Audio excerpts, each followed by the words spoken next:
Последние новости из Туркменистана. Читайте нас в Телеграме и не забудьте подписаться. В окрестностях села Мадау, Этрекского этрапа Балканского вилаята, был застрелен леопард.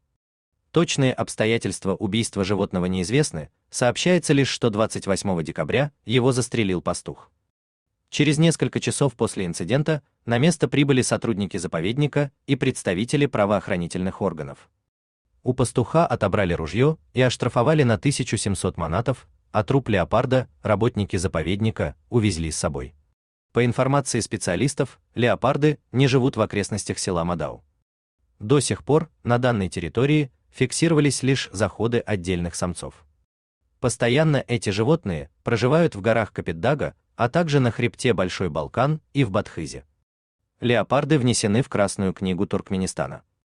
В конце 80-х годов прошлого столетия в стране обитало около 120-130 особей данного вида. Последние детальные исследования проводились в два этапа в 1995-96 и в 2003-2007 годах. Как сообщали официальные СМИ, численность этих редких хищников оценивалась в 70-80 особей. В Туркменистане в последнее время жестко изымают ружья у населения.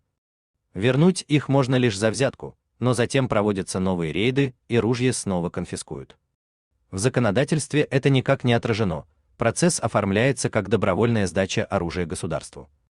Те, кому удалось сохранить ружья, охотятся очень осторожно, уезжая далеко в пустыню и в горы. Расплодившиеся дикие животные, например шакалы, наносят вред сельскому хозяйству. В мае 2021 года в распоряжении Turkmen News оказалось видео, на нем пытаются поймать в сеть забредшего в населенный пункт леопарда. Чем закончилась та история, неизвестно.